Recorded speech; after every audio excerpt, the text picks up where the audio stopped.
Hi అండి, అందరికీ నమస్కారం అండి. ఈరోజు బొమ్మడాయిల పులుసు చేయబోతున్నానండి. 2 కిలోల బొమ్మడాయిలు తీసుకొచ్చారండి మా వారు. బాగా ఇది చేప కూడా బాగా పెద్దదండి. పెద్ద చేపనేమో 2 ముక్కలు తీసుకొని వచ్చారు. పై తోలు తీర్చారు చూడండి. పై తోలు ఏం లేకుండా తీసుకొచ్చారు నీట్గా. నేను ఇంట్లో శుభ్రం చేసుకున్నానండి. మళ్ళీ ఉప్పు పసుపు వేసి బాగా కడిగి చేసి పెట్టుకున్నా. వాటికి కావాల్సిన మసాలా అండి: 2 స్పూన్ల ధనియాలండి, 1 స్పూను జీలకర్ర, 1/2 స్పూను మెంతులండి, 2 అంగుళాల అల్లం ముక్కలండి, కొంచెం కొబ్బరి అండి. అంత ఒక చిప్పల 4 భాగాలు చేస్తే 1 భాగం అండి ఇది చిప్ప. ఇది 3 చిన్నులపాయ గడ్డలండి ఒలిచిపెట్టుకున్న. ఈ మసాలా అంతా పచ్చి మసాలే మిక్సీ చేసుకోవాలండి. ఇది పొడి మసాలా వచ్చిందండి. చింతపండు అండి, 200 గ్రాముల చింతపండు తీసుకున్నానండి. గుజ్జు తీసి పెట్టుకున్నానండి. ఇది అంతా మసాలా మిక్స్ చేసుకుందామండి. ఇంకా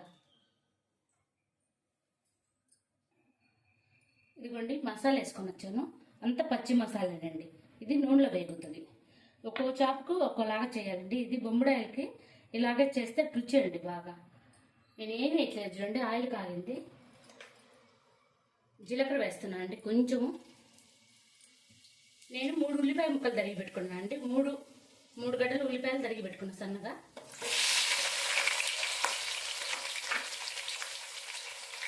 కరివేపాకు కడిగి పెట్టుకున్నానండి.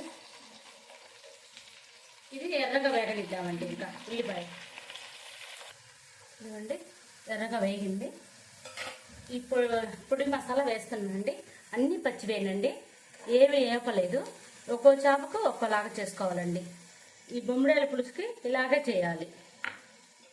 దీని టేస్ట్ చాలా బాగుంటుందండి.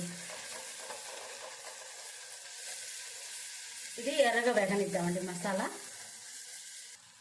చూడండి మసాలా వేగింది. ఆయిల్ కూడా పైకి తేలుతుంది. పసుపు వేస్తున్నానండి. కారము ఒక 5 స్పూన్ల కారం వేస్తున్నానండి. 2 కిలోలకు కాబట్టి 5 స్పూన్ల కారం వేస్తే బాగుంటుందండి.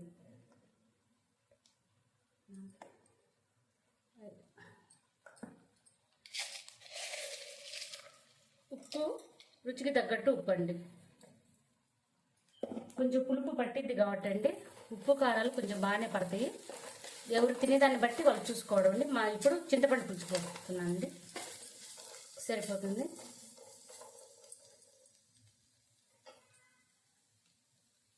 నేను గుజ్జు అంతా తీసి పెట్టుకున్నానండి, అది పోస్తున్నా.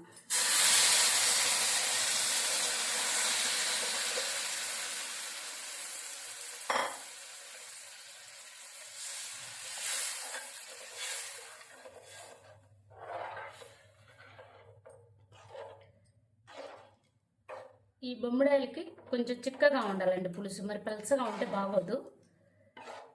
చిన్న గ్లాస్ వాటర్ పడతాయి, పోస్తానండి. తెరులుతుందండి. ఇది చూడండి బాగా తెరులుతుంది. వీటిని ఏమంటారంటే అండి కుంటపాములు అంటారండి. రాయలసీమకి వెళ్ళి వీటిని కుంటపాములు అంటారు. ఇవి నా చిన్నప్పుడు అయితే మా మేనమామ తీసుకొచ్చేవాడండి. మాకు అట్లా తెలుసండి. బాగుంటుంది, చాలా బాగుంటుంది పులుసు. ఇదిగోండి ఇలా వేసేసుకోవడమేనండి. చేప వేసిన తర్వాత కదపకుండా ఉంటే చాలండి. ఇది అందరికీ తెలిసిందే, కానీ నాకు చెప్పాలి కాబట్టి చెప్తున్నానండి. గరిటె పెట్టకూడదండి. ఇంకా చేప మాత్రం భలే ఫ్రెష్గా ఉందండి. చేప మంచి చేపలు బాగానే వచ్చాయండి. 2 కిలోలకి తూకం కూడా బాగా ఇచ్చారట్టుకుంది.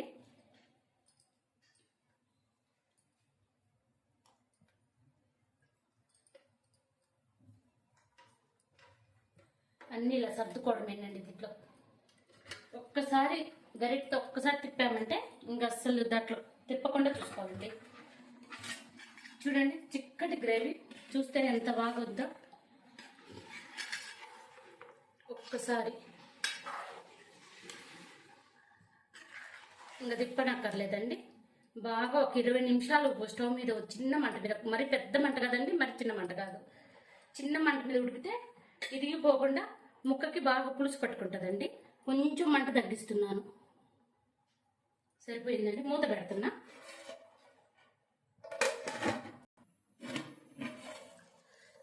చూడండి ఎంత చక్కగా చిక్కగా వచ్చేసిందా.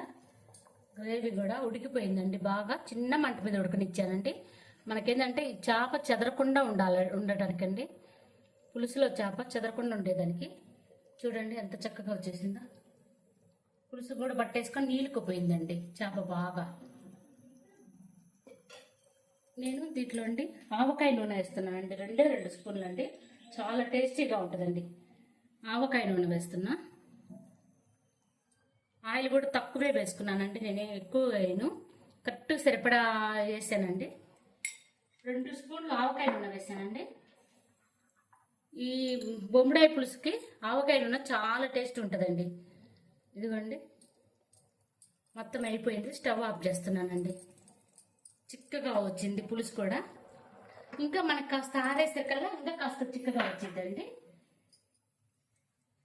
టేస్ట్ మాత్రం చాలా బాగుంటుందండి. ఇందుకు చూడండి.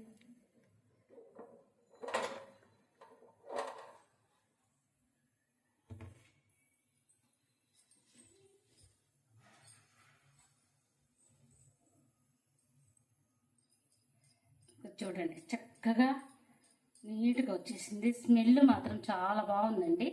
ఒక్కసారి నేను చేసిన పద్ధతిలో చూసి నేర్చుకోండి, చేయండి. ఒకసారి నచ్చితే మాత్రం లైక్ చేయండి.